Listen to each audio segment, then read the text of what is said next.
안녕하세요, 모터리언 이재욱입니다. 와, 오늘 날씨 진짜 좋다. 요새 사실 봄 날씨라고 하는데 봄 날씨 요새 진짜 괴팍하지 않나요?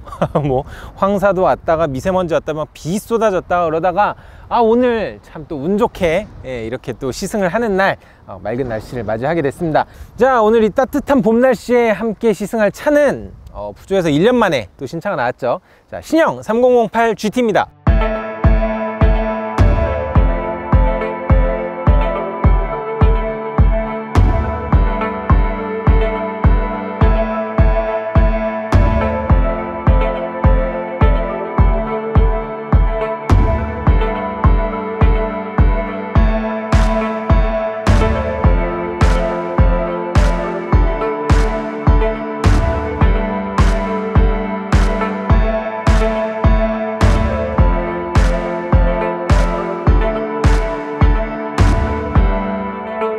자, 3008 1세대 모델은 사실 MPV 같은 좀 독특한 형태였죠. 좀 계란처럼 생기기도 하고 1세대 모델도 사실 국내에서 많은 사랑을 받았었는데 2017년에 보다 볼드한 이미지로 2세대 모델이 출시가 되면서 2017년 출시 이후 현재까지 국내에서 판매되고 있는 푸조 전체 중에 약 40%, 그러니까 10대 중에 4대가 바로 이 3008일 정도로 굉장히 많은 사랑을 받고 있는 모델입니다.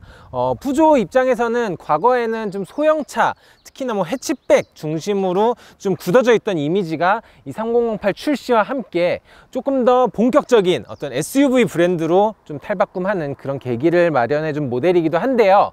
페이스리프트 이전의 모델은 사실 그 이전에 푸조의 패밀리룩의 형태가 약간 남아 있었다고 한다면 이번에 부분 변경과 함께 푸조의 2세대 508 이후로 전 모델에 확장돼서 적용이 되고 있는 새로운 패밀리룩, 요 사자의 송곳니를 닮은 요 패밀리룩이 전면부에 적용된 점이 가장 큰 특징이라고 할 수 있겠습니다. 자, 그래서 오늘 이 3008 페이스리프트 모델 시승하면서 디자인은 물론이거니와 어떤 부분들이 많이 바뀌었는지 이런 부분들 함께 좀 간단하게 살펴보도록 하겠습니다.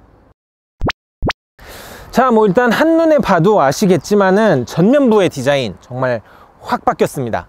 사실 저는 2세대 3008 처음 출시됐을 때 그 디자인도 굉장히 마음에 들었는데 글쎄요, 요 페이스리프트된 디자인이 사진으로 봤을 때는 사실 요 508에 이런 스타일링을 SUV에 적용한 모습이 잘 어울리나? 조금 사진 보니까 이상한데 라는 생각을 했었는데 그래도 확실히 이렇게 실물로 보니까 또 그래도 나름대로 밸런스가 잘 맞는 이런 모습을 보여주고 있죠. 보통 뭐 프랑스 차 하면은 조금 디자인이 너무 앞서 나가는 거 아니냐 이런 얘기도 많이 하시는데 요즘은 사실 다른 회사들의 차들도 워낙 디자인들이 확확 바뀌다 보니까 이 정도면은 뭐 그래도 요즘 그냥 트렌드에 잘 따라서 가고 있는 스타일 아닌가 싶은 느낌이 있어요. 일단 전면부에서 이 라디에이터 그릴 면적이 굉장히 넓어졌어요. 508하고 비슷한 스타일링을 가져가면서 라디에이터 면적을 넓히고 이게 이제 수직에 가까운 형태가 되면서 여기에 입체감 이런 부분들이 조금 더 많이 강조가 됐습니다. 그리고 헤드라이트 같은 경우에도 원래는 좀 뾰족하게 생기고 여기가 이렇게 안으로 움푹 파여 있는 이런 형태가 있었죠. 그런데 이 헤드라이트의 형태도 마찬가지로 508과 비슷한 모습으로 바뀌면서 전면부에서는 푸조의 패밀리룩을 굉장히 충실하게 따르는 디자인으로 가고 있습니다. 헤드라이트는 풀 LED 타입인데 이쪽 요 송곳니 부분 508부터 이어지고 있죠. 뭐 지금 208, 2008에 이어서 이제 3008하고 곧 출시될 5008도 같은 디자인을 따라가는데 이쪽에 송곳니가 LED 주간주행등과 방향지시 등을 겸하고요. 이 안쪽에 있는 헤드라이트도 마찬가지로 모두 풀 LED 타입이 적용이 되고 있습니다.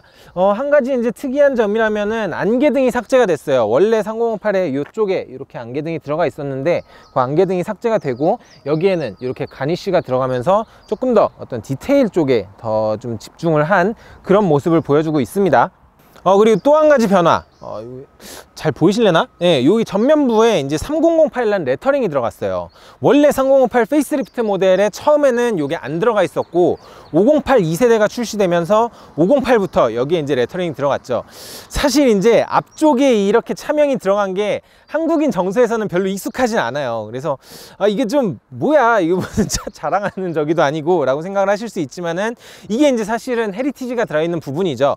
원래 과거의 푸조 모델들이 다 4 이렇게 앞쪽 라디에이터 그릴 바로 위에 이렇게 레터링 엠블럼이 들어갔었어요. 그래서 뭐 504라든지 이런 푸조의 전설적인 모델들이 다 여기에 이제 들어갔던 레터링이 이제 508 2세대부터 부활을 해서 현 라인업에는 전 모델에 마찬가지로 이렇게 레터링이 들어가고 있습니다. 3008도 이번에 부분 변경과 함께 이 부분이 적용된 점 확인하실 수가 있겠습니다. 자, 이번 페이스리프트는 어떻게 보면은 페이스리프트라는 이름에 굉장히 충실했습니다. 그래서 전면부의 디자인은 상당히 큰 폭으로 바뀐 반면에 뭐 그 밖의 디자인들은 사실 큰 변화는 없었어요. 측면부 같은 경우에도 뭐 기존의 3008 자체가 워낙 이쁜 모델이기도 했고, 그러다 보니까 사실 측면부나 뭐 휠 디자인 이런 것들도 변화가 없습니다. 후면부도 전체적인 스타일링은 똑같이 가져가고 있지만 이제 한 가지 포인트로 바뀐 점이라면은 여기 테일램프의 형상이 바뀌었죠. 그래서 요 전체적인 요 실루엣은 똑같지만은 요 안에 들어가는 그래픽이 원래 요게 이제 세 줄로 이렇게 면발광이 들어갔었죠. 예, 그게 이제 사자의 발톱을 상징한다 라고 얘기를 했었는데, 그 세 줄의 면발광 안에도 또 이렇게 세 줄로 갈라지는 모습을 보여주고 있습니다. 그래서 뭐 508에서 마찬가지로 처음으로 적용이 됐던 스타일이고요. 그게 이제 3008에도 이어서 적용이 됐다라고 보시면 되겠습니다. 그래서 이번 페이스리프트 같은 경우에는 제가 이따 시승을 하면서도 말씀을 드리겠지만은 디자인적인 변화는 전면부에 모두 집중이 됐고요. 사실 그 주변에는 조금씩 디테일업을 하는 정도에 그쳤어요. 뭐 인테리어 같은 경우에는 뭐 이제 스티치가 새롭게 적용이 된 알칸타라 시트가 적용됐다든가 뭐 그런 부분의 변화들만 있고, 사실 이제 내실을 다지는 쪽으로 많이 집중을 했습니다. 그래서 뭐 엔진이라든가 아니면은 이제 에이다스 기능이라든가 그런 쪽에 어떤 변화들이 상당히 많이 집중이 돼 있기 때문에 저희가 오늘 그런 내용들은 시승을 하면서 보다 구체적으로 한번 확인을 해 보도록 하겠습니다. 자, 뭐 아마 제 영상을 이전에도 보셨던 분들이라면은 아시겠지만 저는 원래 푸조라는 브랜드를 굉장히 좋아합니다. 예. 저도 처음부터 좋아했던 건 아니었어요. 저도 기자를 처음 시작할 때는 푸조를 타보고 야, 이거 차 진짜 이상하다. 왜냐면 우리가 이제 보통 타는 국산차나 뭐 미국차, 뭐 독일차, 사실 이런 차들이 이제 훨씬 만날 기회가 많다 보니까 그런 차들만 타다가 이게 푸조를 딱 타니까 너무 이상한 거죠. 예. 그래가지고 야, 뭐 이런 게 다 있냐 막 하면서 되게 이상하게 생각을 하다가 근데 이 프랑스 차는 타면 탈수록 이제 느끼는 그런 것들이 있어요. 확실히 그 좀 묘한 중독성 같은 게 있어가지고 타다 보면은 그 매력에 이제 좀 빠져드는 거죠. 요즘 말로 하자면은 이제 품며드는 거예요. 그런 식으로 이 푸조만의 또 나름의 매력들이 분명히 있습니다. 그래서 뭐 좀 승차감도 묘하게 좀 쫀득쫀득한 맛도 있고, 뭐 내장재 같은 것도 막 이렇게 엄청 고급스러운 소재나 막 최고급 가죽 이런 거는 아니래도 또 이렇게 만져보면은 굉장히 또 합리적인 가격의 소재로 굉장히 멋있게 잘 꾸미는 거, 멋부리는 거, 이런 거는 또 이제 프랑스 브랜드들이 굉장히 강한 부분이기도 하죠. 뭐 우리가 흔히 뭉뚱그려서 이제 차체를 비롯한 이제 전체적인 완전히 이제 세대가 바뀌는 거를 뭐 풀모델 체인지라고 부르고, 또 이제 부분적으로만 어떤 설계나 디자인이 바뀌는 것들을 페이스리프트라고 부르죠.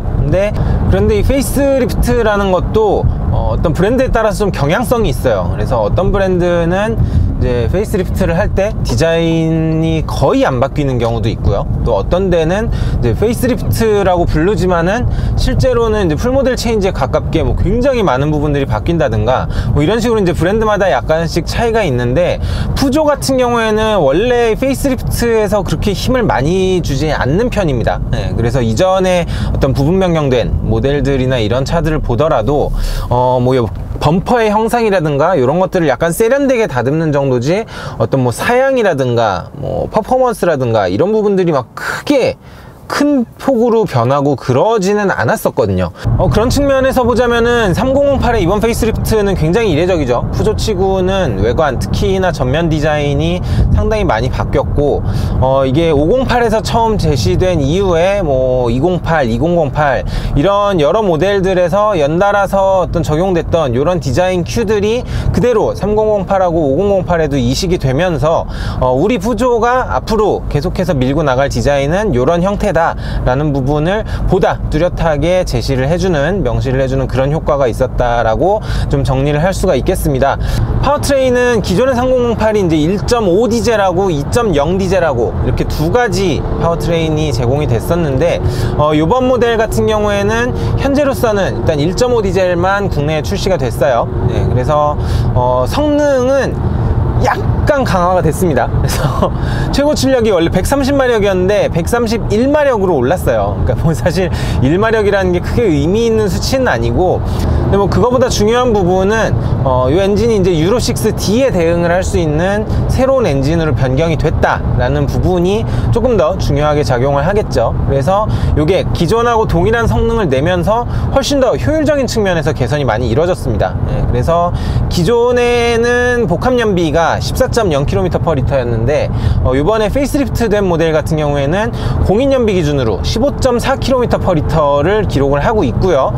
지금 제가 이틀째 시승을 하고 있는데 현재까지 한 198km 정도 주행을 하면서 복합 연비가 15.1km/L를 현재 기록을 하고 있어요. 이게 공인 연비보다 약간 떨어지는데, 제가 어제 한 2시간 동안 50km 정도 주행을 하는 퇴근길에 정체 구간에서 주행도 했었고, 또 이제 시동을 걸어 놓고 촬영을 하면서 공회전을 하는 그런 시간도 있었거든요. 그런 측면에서 봤을 때는 복합 연비가 공인 연비 수준은 어렵지 않게 기록을 한다.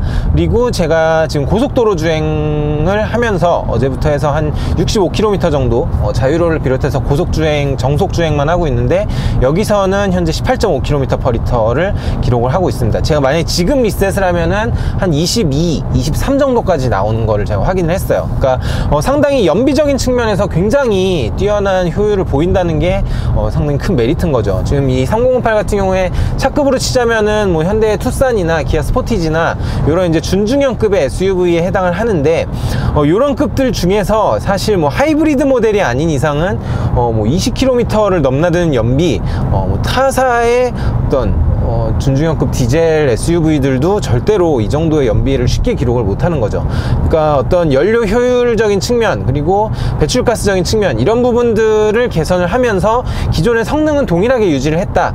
이 부분이 사실은 이번에 파워트레인이 업데이트되면서 가장 큰 변화점이라고 할 수가 있겠고요.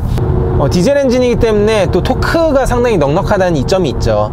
그래서 최대 토크는 30.6kgm를 발휘를 하는데, 이게 1750rpm부터 발휘가 돼요. 그래서 실용 영역에서 상당히 두터운 토크 밴드를 가지고 있고, 지금처럼 이렇게 고속 주행을 하다가 중간에 추월 가속을 하는 상황에서도 막 폭발적인 가속력은 아니죠. 사실 130마력대의 출력이기 때문에. 하지만 내가 고속도로에서 어떤 흐름에 맞춰서 넉넉하게 주행을 하고 필요할 때 추월을 하는 그 정도의 퍼포먼스는 충분히 된다. 도심 지역에서는 또 이런 저회전 영역에서 강한 토크가 발휘가 되는 디젤 엔진의 이점이 있기 때문에 또 상당히 경쾌하게 주행을 할 수가 있습니다. 프랑스 브랜드들, 특히나 국내에 들어오고 있는 푸조 시트랭의 디젤 모델들 같은 경우에 그런 경향이 더 두드러지죠. 막 폭발적인 출력보다는 딱 필요한 만큼의 출력을 발휘를 하면서 대신에 우리가 효율이나 이런 부분들을 확실하게 잡고 가겠다라고 하는 그런 좀 어떻게 보면 미니멀리즘이라고 또 이제 포장을 할 수도 있겠죠. 그런 부분들의 매력들이 있습니다. 그렇기 때문에 어떤 막 강력한 퍼포먼스, 이런 부분들을 기대하시는 것보다는 그냥 우리가 이제 일상적인 주행을 하면서 조금 효율도 가지고 있고 좀 경쾌한 주행을 즐기고 싶다, 이런 분들한테 더 어울리는 주행 감각이라고 말씀을 드릴 수 있을 것 같습니다. 사실 저는 이제 푸조를 내돈내산한 입장이다 보니까 굉장히 자주 받는 질문 중에 하나가, 야, 도대체 푸조가 뭐가 그렇게 좋다고 그걸 샀냐, 이런 질문을 많이 받죠. 뭐 제가 좋아하는 거랑 별개로 현실적으로 이 푸조라는 브랜드가 국내에서는 굉장히 마이너한 브랜드로 또 취급을 받고 있다 보니까 아무래도 정말 어떤 취향이 맞지 않으면은 사지 못하는 차는 것도 사실이에요. 그래서 이 푸조라는 브랜드를 왜 좋아하느냐 라고 물으신다면은 뭐 크게는 두 가지 정도 이유가 있는 것 같습니다. 첫 번째는 디자인과 희소성이라는 측면에서 상당히 매력을 가지고 있죠. 뭐 희소성이라는 거는 뭐 양날의 검이죠. 장점이자 단점인데, 뭐 장점은 길에서 흔하게 나랑 비슷한 차를 보지 않는다는 거고, 뭐 단점은 그만큼 이제 뭐 메인터넌스라든가 이런 부분에서는 또 가져가는 불리한 요소들이 있다는 거, 뭐 그런 부분이 있는데, 저는 뭐 희소성 만족하면서 타기 때문에 그거에서 오는 만족도가 더 크기 때문에 그렇고, 디자인은 뭐 사실 호불호가 갈리는 부분이죠. 그래서 뭐 푸조의 디자인이 마음에 드시는 분도 계실 거고, 어떤 분들은 또 너무 프랑스차 같다, 좀 괴악스러워서 싫다 라고 하시는 분들도 계세요. 그래서 그런 부분들은 사실 순수하게 운전하기 취향의 영역인 거고, 사실 그거보다 더 푸조의 마음에 드는 부분은 운전 감각이죠. 3008 역시도 이번에 페이스리프트를 거치면서 디자인은 많이 바뀌었지만은 이런 운전 감각적인 부분에서는 기존의 3008이 가지고 있던 매력들, 푸조만의 장점들을 고스란히 계승을 하고 있습니다. 그러면 이 푸조만의 운전 감각이라는 게 뭐냐 라고 하면은, 보통 우리가 독일차를 탈 때 기대하는 주행 질감이라는 거는 상당히 날카롭고 단단하게 좀 다져져 있고, 이런 손맛을 좀 많이 선호들을 하시죠. 근데 반면에 이 프랑스 차들은 하체 느낌부터 일단 달라요. 독일 차들이 굉장히 노면을 단단하게 일궈 나가는 그런 느낌이라면은, 프랑스 차는 굉장히 쫀득쫀득한 그런 맛이 있죠. 제가 항상 뭐 이 프랑스 차를 시승하거나 이 시승기를 이렇게 글로 쓸 때도 쫀득한 승차감이라는 얘기를 많이 하는데, 쫀득한 승차감이 도대체 뭐야? 이거는 타보셔야 돼요. 타봐야지 좀 이렇게 뭐라고 할까요? 독일 차만큼 단단하지는 않고 어느 정도 좀 롤링이나 피칭도 허용을 해주지만은 그러면서도 이 노면을 이렇게 끈끈하게 잡아가는, 진짜 말 그대로 좀 쫀득쫀득한 그런 느낌이 있어요. 좀 이렇게 모찌떡 같다 그래야 되나? 찹쌀떡처럼 그런 느낌들이 프랑스 차에서만 오는 그런 것들이 있습니다. 근데 이게 사실은 일반적인 어떤 도심에 잘 다져진 도로나 이런 데를 달릴 때는 그런 부분들의 매력을 느끼기가 쉽지 않아요. 그런데 지금 저희가 오늘 달리고 있는 이런 좀 외곽진 곳에 좀 노면이 안 좋거나 구불구불한 길, 이런 데를 달려보면은 이게 굉장히, 독일 차들은 사실 잘 다져진 아우토반을 기준으로 만들어지는 차들이잖아요. 그러다 보니까 좀 이런 노면에서 오는 스트레스라든가 이런 게 분명히 있어요. 좀 길이 안 좋은 데서는. 근데 반면에 이 프랑스 차들은, 원래 프랑스라는 도시가 이 파리 주변을 제외하면은 또 이 지방으로 내려가면은 그런데 길이 되게 안 좋거든요.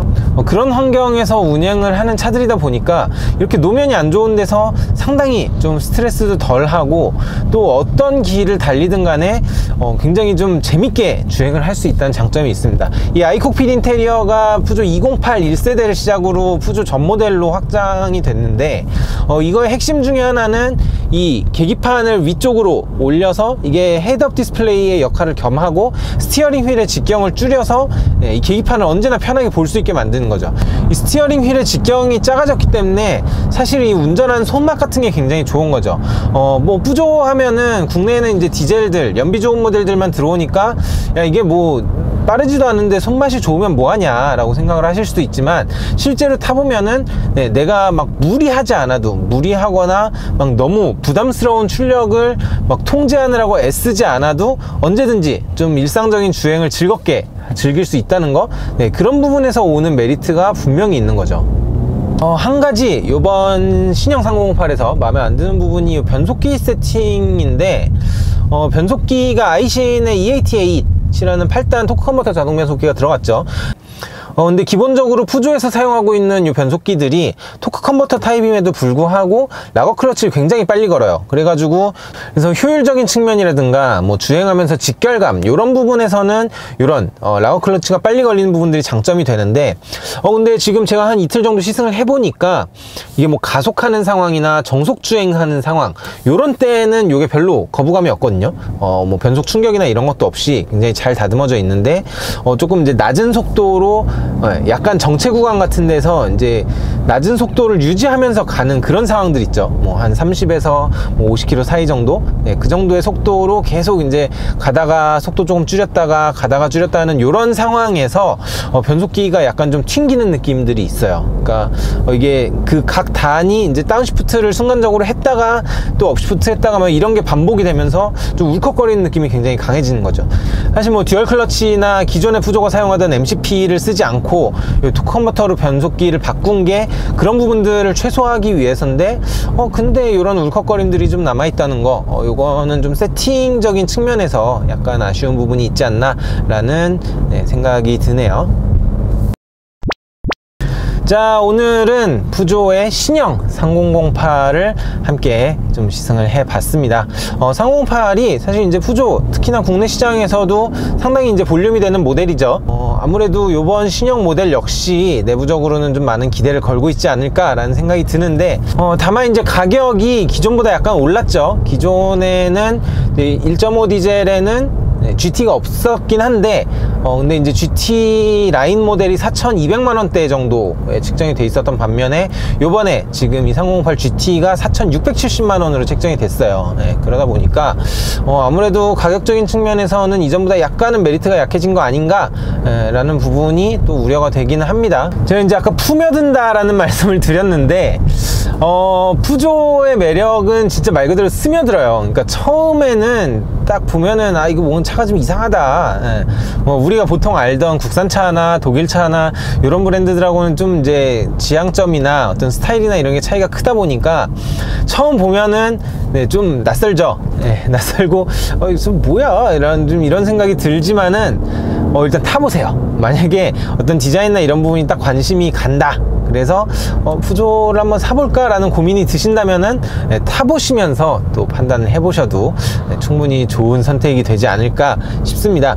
타보셔야 이런 어떤 푸조의 매력에 대해서 더 자세히 느낄 수 있는 부분들도 있고요. 자, 오늘 제가 준비한 내용은 여기까지고요. 다음번에도 더욱더 재미있고 유익한 내용과 함께 찾아뵙도록 하겠습니다. 자, 자동차 삶을 사랑하는 사람들, 여러분이 바로 모터리언입니다. 다음번도 인사드릴게요. 감사합니다.